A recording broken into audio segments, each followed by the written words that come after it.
You got Jimmy Lee with 3-2 choppers. Leave me a message. I'll call you back as soon as I get a chance. Oh, brother. Oh, brother. Yo, punk. A lot of work today. Last one of the shop buys lunch. See you.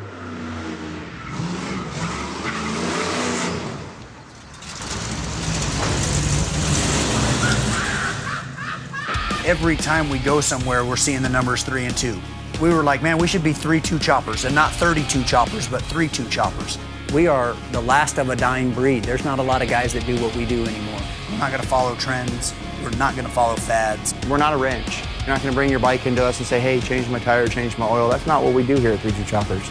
We build everything. We're a custom fab shop.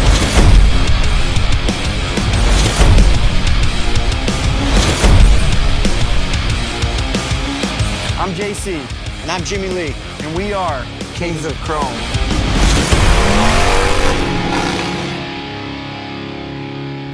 We moved to Texas, and my brother goes, you know, I think I'm gonna go buy an old, loud, bright orange, oil-spitting, obnoxious Harley Davidson.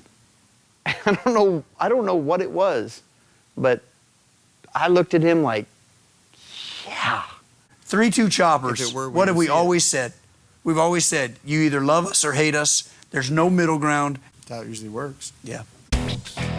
Our bikes ride like the wind. They are low seats, low center of gravity. You pull that bike out in 10 years and you're gonna go, God damn, man. Look at that thing, it's still cool. Every one of them is hand built. They're the real deal. They build their bikes with their hands. They're actually beating the metal. It's a truly badass piece of machinery.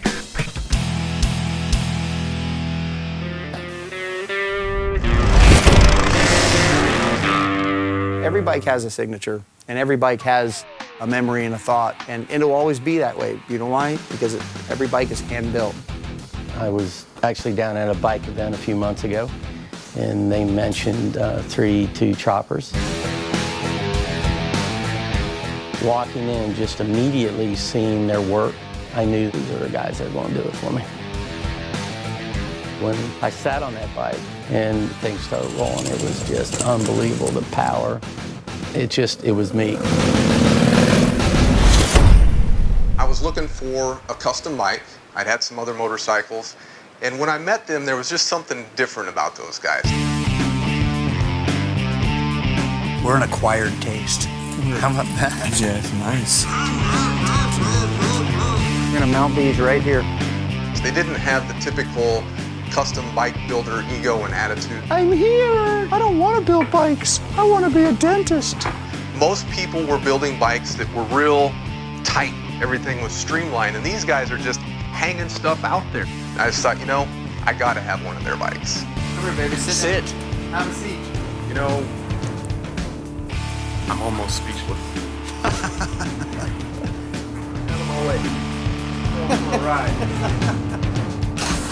It looks great, it rides great, it runs great, and I couldn't be happier. My check clear yet? It's clear. I wrote the check, they gave me the bike. You can't think of what's going in their brain, but you just see that smile, and it's not ear to ear, it's back of neck to back of neck. Being able to fabricate your own parts is huge.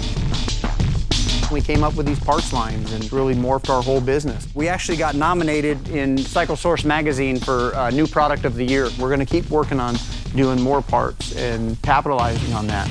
My brother and I were thinking about doing this program where a guy can come in and see what it's like to build a bike and be a part of it and learn how to build the bike from the beginning to the end. Sure enough, we started the Build Your Own Bike program. This guy Scott pulled up, brought his bike in the back of the truck. Let's do a project. Let's do a project. Let's do a project. There you go. Well, I gotta tell you, man, I like this. Yeah. I don't like that front end. Yeah, that's circa 70s. Yeah, man. And the handlebars. I love the control. Yeah. You look up and you go, hey man, we're about to cut this frame.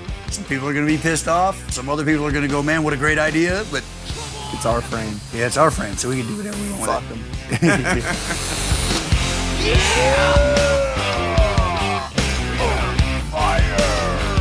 You can talk about the moment the bike came off the rack because you MFers did it without me. You said rack.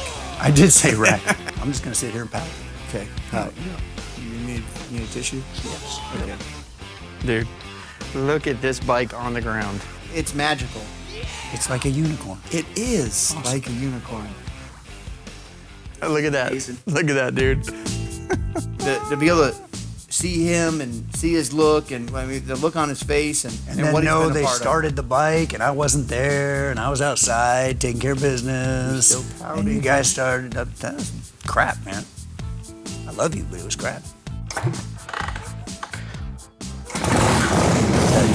5 minutes because I heard something. God damn it. Well, I didn't think it was going to start right up. I can't come.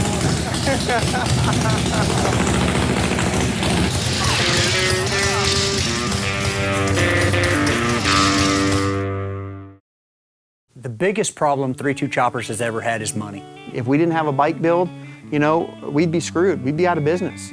We've had $100 in the bank. Nobody's knocking on the door. Nobody's ringing the phones. It's like we're juggling every month, juggling. You try to figure out what's going to take, whether you go home and say your prayers or cry on your wife's shoulder.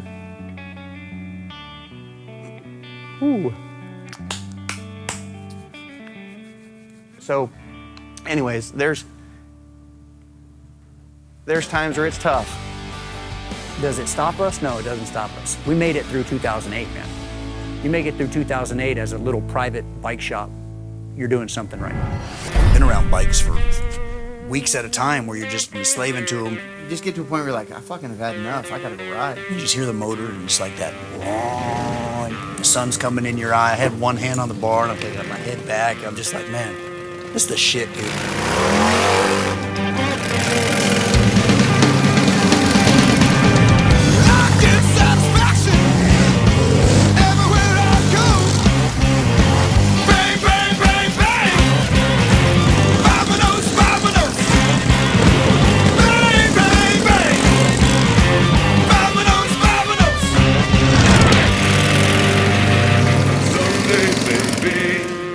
You ain't worry my life anymore. You know, it's just been the two of us for 9 years. So in that 9 years, we've learned to trust each other. Yeah? To I bring. don't trust you yet. Yes, you do. No. You do. You look how close you're sitting to me.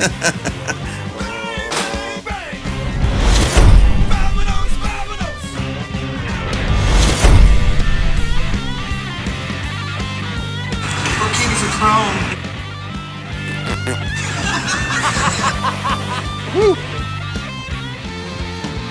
It's really just a way of life and a business that you picked. Did we pick it? I don't know. Maybe it picked us.